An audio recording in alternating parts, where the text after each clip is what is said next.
Пайгамбарыбыз айткан таразада эң салмактуу сөз Субханаллахи ва бихамдихи субханаллахил азим. Мына таразаңызды салмактуу кылгыңыз келеби? Мына зикирди айтыңыз.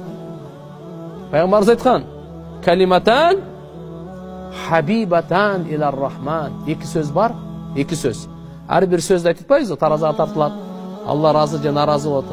Алла разы болгон эки сөз бар экен. Алла жакшы көргөн, Алла сүйгөн эки сөз бар дейт. Хабибатан илар рахман. Аллага сүйкүмдүү эки сөз.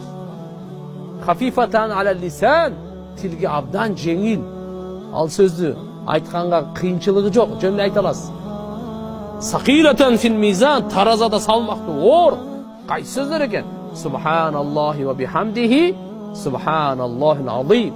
Айтайлычы гана субханаллахи ва бихамдихи субханаллахил азим. Мына ушуну сиз бир жолу айтсаңыз, Алла Таалага бир жолу сүйкүмдүү болосуз.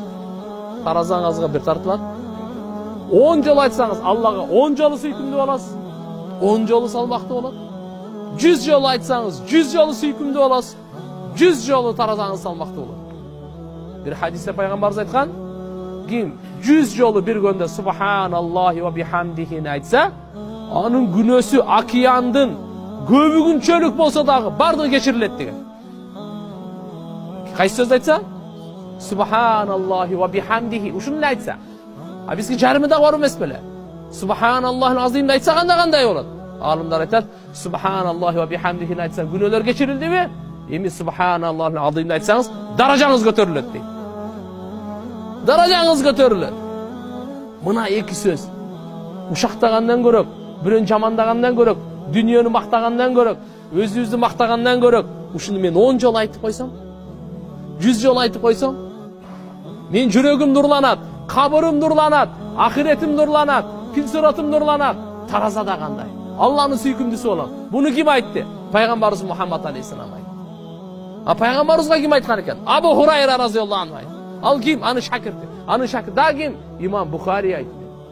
Мына өзүбүздөгү İmam Bukhari. Келип мынаке сиздерге бирибизге жеткирип атабыз. Жакшылыкты бөлүшүп атабыз. Калп айтпайлы, жалган сүйлөбөйлү, бирибиздин жүрөгүбүздү оорутпайлы. Сөз маданиятын, тил маданиятын. Мынаке Пайгамбар саллаллаху алейхи вассалам не dedi? Allah Kur'an'da айтып атат. Adamlarga çıraylı söz söylөгүлө, жакшы söz söylөгүлө, жылуу söz söylөгүлө, жумшак söz söylөгүлө, кереметтүү söz söylөгүлө дейт. Qawlan karima, кереметтүү söz söylөгүлө дейт. Мына адамдын көңүлү экен да. Адамдын көңүлү. Ушуга чейин айтты Kur'an'da.